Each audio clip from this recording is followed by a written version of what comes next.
United States Senate's House demands Biden to intervene to free detained embassy staff in Sana'a. The Sweden Special Envoy to Yemen, Peter Semneby, stresses the need for peace in Yemen.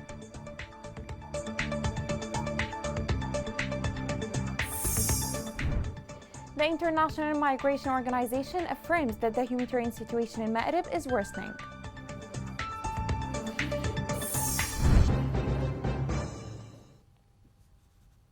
Welcome to Yemen Today TV. This is the English news with me, Rushan Fuad. The leaders of the House Foreign Affairs Committee call on the Biden administration to do more to free U.S. Embassy staff detained in Yemen. Senate's addressed the Secretary of State Antony Blinken yesterday to consider the issue.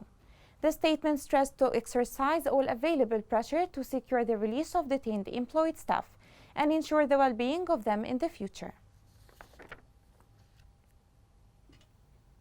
The Secretary General of the Cooperation Council for the Arab States of the Gulf, Naif Al-Hajraf, condemned Houthi militia storming of U.S. Embassy in Sana'a and the detention of a number of the embassy staff along with their families of Yemenis. Al-Hajraf said in a statement that this criminal act is a flagrant violation of all international norms and laws. He called for the immediate release of all detained and their families and ensure their safety, adding that the embassy's headquarters to be evacuated from militia members. A Yemeni army colonel died on Wednesday due to extreme torture after more than 5 years in the custody of Houthi rebels. According to Colonel Abdul Majid Allou's family, he was captured by Houthis near his residence in the capital Sana'a in March 2016. His lawyer had appealed for his release after he was admitted to hospital in July last year with his brain bleeding. The colonel's sister said that he died in the hospital without family members being allowed to see him. Sweden's Special Envoy to Yemen, Peter Semneby, emphasized the need for all Yemenis to be part of the solution for the conflict. This came during a United Nations Development Programme event in Sweden, where the envoy indicated the development actors must be engaged now to stabilize the economy, strengthen institutions, and empower people.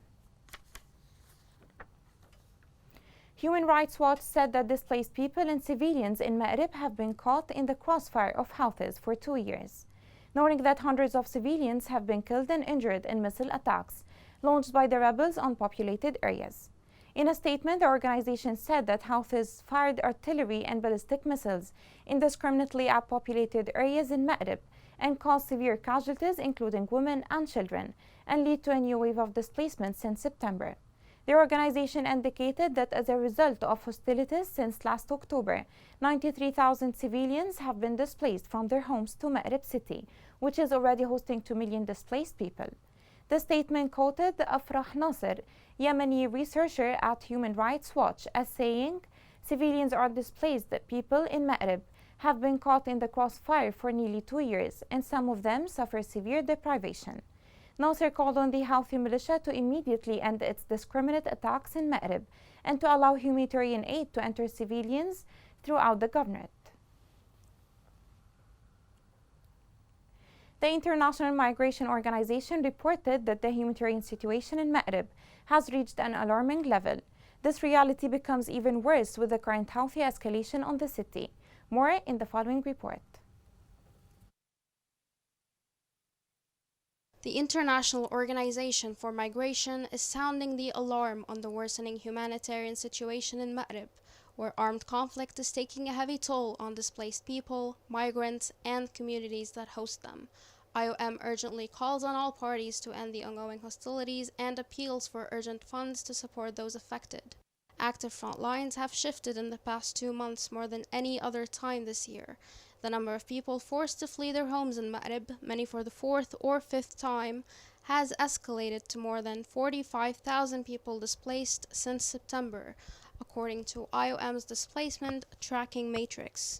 The governorate's 137 displacement sites have seen a nearly tenfold increase in new arrivals since September.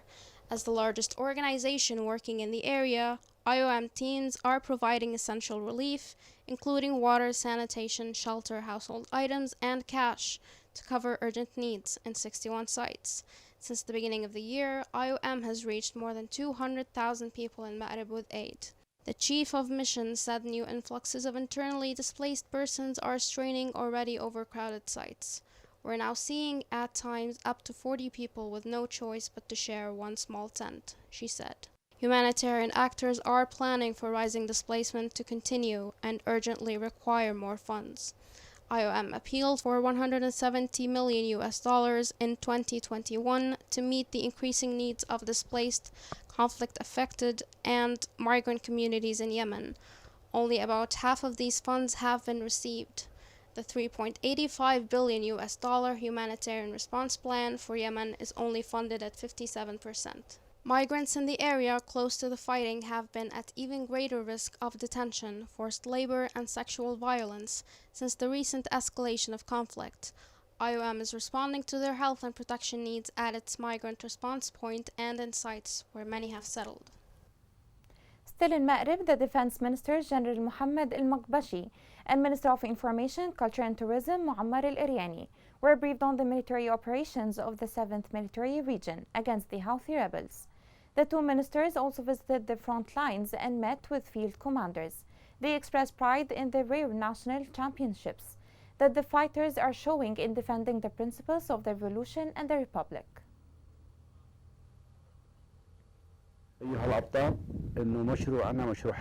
Our heroes, our project is a right project and we are fighting truth against lies.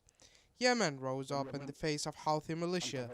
Battles are fierce now on all fronts. Houthis will meet their fate soon, and victory is near. Despite the attack on Marib, Al-Bayda and Al-Jawf, the enemy mobilized all its forces and thought that it would achieve victory, but Marib stood fast, force that will destroy the dreams of the militia. Despite the brutality of the Houthi rebels in peace or in war, the joint forces prove day after day that they are committed to war ethics and international conventions. The following shows a group of Houthi war prisoners and how they are treated properly by the joint forces.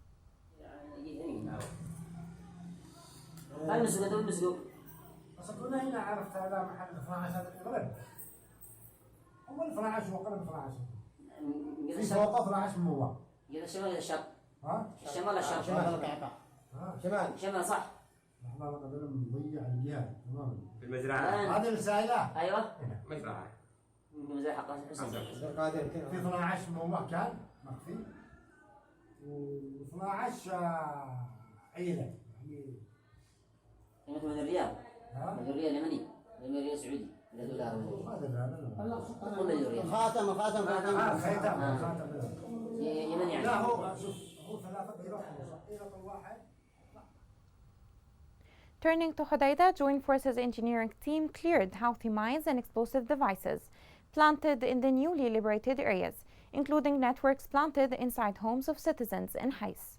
Military media of the Joint Forces reported that the militia will be trapped entire villages and farms after expelling people from them. With the recent development on the front lines in Hodeidah, especially the strategic withdrawal of some positions, the main road that connects Hodeidah to other cities was opened. This made many people come back to the city, yet some of those people have fallen in the trap of planted Houthi mines. More on this story is within the following report. People of Hodeidah face risks of death and disability after returning to their homes after shifting front lines. This is due to explosives and mines that Houthi militia planted in the middle of neighborhoods, at intersections, on streets, and in the vicinity of picnic areas in the coastal city, in a way that the peaceful city has never known throughout its history. Residents of Hodeidah said that Houthi militia removed sandbags and buried trenches that they had created in streets leading to the coast of Ras Kathib, which is the most important picnic area in the city and has been closed since 2018. Houthi militia opened a passage lane for cars in Kilo 16 area, the main entrance to the city and the port, which the joint forces vacated as part of the redeployment plan. Other streets and civilian areas are still full of mines. Warning signs have spread in those areas amid fears from residents, especially families who started returning to those areas that they left more than 3 years ago. People of Hodeidah confirmed that the militias raised warning signs at city entrances and at intersections of streets, warning them not to pass through these sites because of the presence of minefields. This reveals the extent of the disaster committed by Houthi militia when it scattered minefields in the streets intersections and the middle of residential areas. In addition, using residential buildings as sites to target joint forces and stationing on their roofs. This endangered lives of residents, which is why most of them prefer to move to other cities. Movement in those affected areas does pose a real threat to civilian lives, especially children. Messam Project announced that it had extracted more than 1,500 mines in just 1 week from areas where Houthi militia left. It is estimated that Houthi militia has deployed more than 1 million mines of various ISIS shapes in all areas they reached. Prior to Houthi militia's coup, Yemeni authorities removed landmines during the years of conflict that the country witnessed since the 70s. However, militia's bombing and the outbreak of war spread large quantities of mines and explosives in all areas they reached, including civilian areas and farms, posing a threat to civilians in defiance of all norms and international laws. The Human Rights Office in Hodeidah called on the United Nations, the Red Cross, and the High Commissioner for Human Rights to form an urgent committee to investigate crimes committed by Houthis in the areas from which the joint forces withdrew on 11th and 12th of this month. The office published a list of crimes committed by the Houthis in the districts of El Maraw'a, El Tuhaita, and El Durahimi, which, according to the office, represented criminal acts that amount to war crimes. In El Durahimi, the report monitored the kidnapping of the 16-year-old child, Sam Sulaiman, who was taken by Houthi gunmen to an unknown location, in addition to the displacement of a teacher the next day. Further, Houthis killed a young man named Muhammad Yusuf, and the people found his body 2 days ago, after he was kidnapped on the 11th of the same month.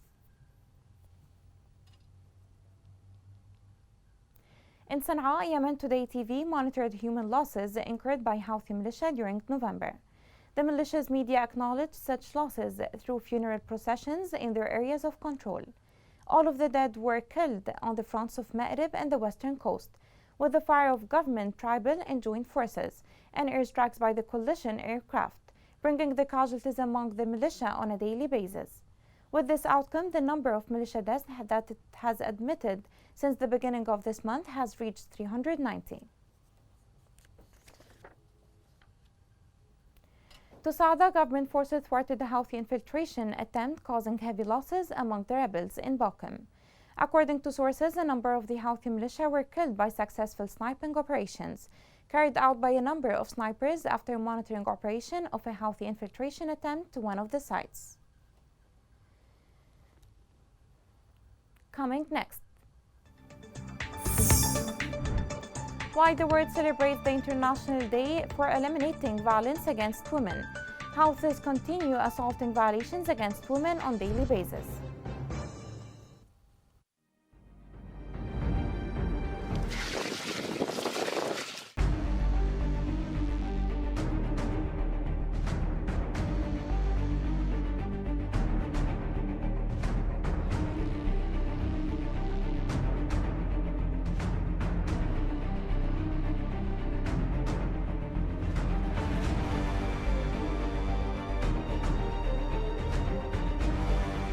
اضطرينا ان احنا نغادر من ذي وزحنا.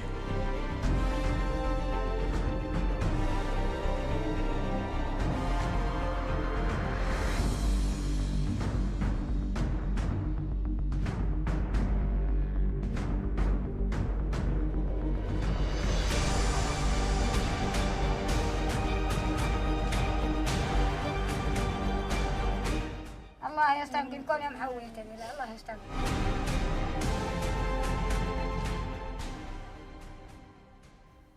Development officials from European Union, France, Germany, and Netherlands visited Aden and Lahj from 18 to 23 November. According to a statement made by the European Union, the main objective of the visit was to assess needs and monitor ongoing development projects, to gain a better understanding of ground realities and results achieved by projects focusing on livelihoods, food security and local governance and economic development, rule of law, cultural heritage, and environment. The development councillors said they are committed to visiting different parts of Yemen more regularly in order to monitor projects, facilitate interaction with Yemeni counterparts, and intensify coordination within the donor community between humanitarian development and peace interventions. The United Nations Children's Fund said that 2/3 of Yemeni girls are forced to marry before they reach the age of 18, which doubles the number of school dropouts. UNICEF added that the marriage of young girls is another reason why many Yemeni girls do not enroll in or complete their education, indicating that there are more than 2 million children out of school in Yemen at the moment, and the vast majority of these children are girls. The report pointed out that basic education is still not available for many girls, especially those who live in remote rural areas. While the entire world celebrates the International Day of Eliminating Violence Against Women, Houthis continue to assault Yemeni women on different forms. The following report has more on this. The 25th of November marks the International Day for the Elimination of Violence Against Women, with the aim of raising awareness about the magnitude of the problems and the multiple forms of violence that women are exposed to around the world. But what has happened to Yemeni women for more than 7 years has reached the point of serious and organized crimes by Houthi militia, which has violated all international laws and norms. An attack on women reached the point of murder, as what happened with Khitam al-Ishari, the kidnapping of hundreds of women and their imprisonment, and the recruitment of more than 3,000 women into the so-called Zainabiyat brigades to engage in espionage networks and lure opponents, as well as raiding homes and suppressing female demonstrators participating in women's rights vigils as part of actions that are incompatible with the nature and status of Yemeni women. The crimes of the Houthi militia are not a matter of political intrigue, but have become a fact documented in the Security Council through periodic reports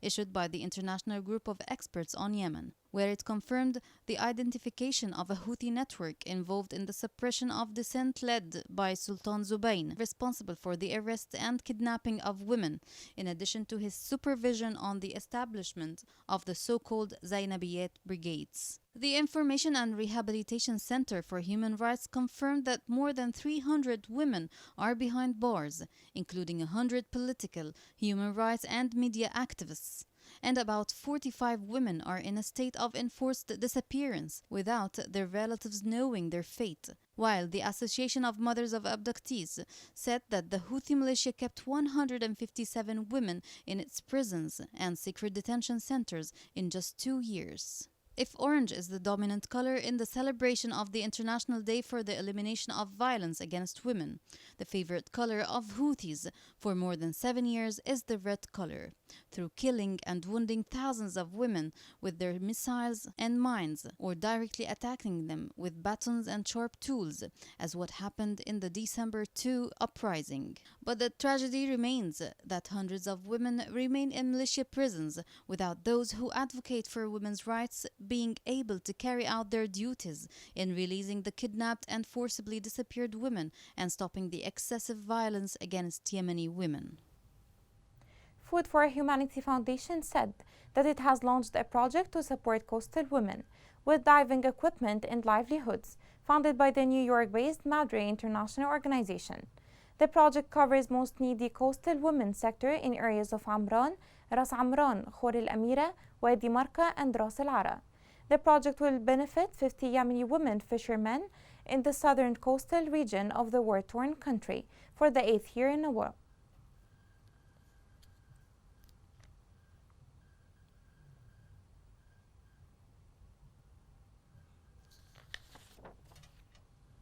In the time of war, Yemenis are struggling with everything around them. Nobody can expect that to assess clean drinking is a big issue for more people in the country. More on this is in the following report. Clean water and safe sanitation are key to a healthy life for every human. In Yemen, this is not the case, as around half of the population needs some form of water, sanitation, and hygiene support.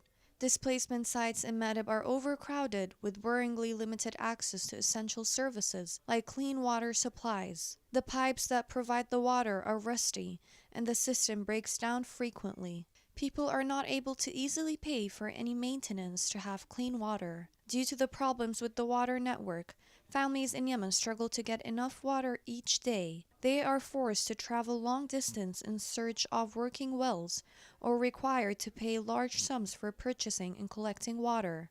Yemeni families manage to collect some water, but the problem is the water is not clean, which causes health issues. People are affected by cholera, which is transmitted through contaminated water and food. UNICEF have reached as many people as possible to give them access for safe drinking water through the distribution of water trucking, filters, and water treatment.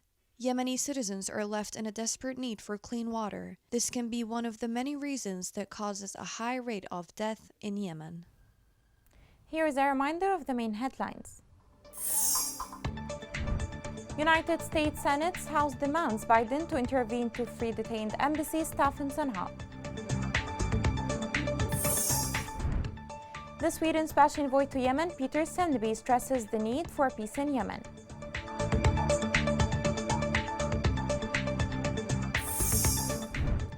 The International Migration Organization affirms that the humanitarian situation in Ma'rib is worsening.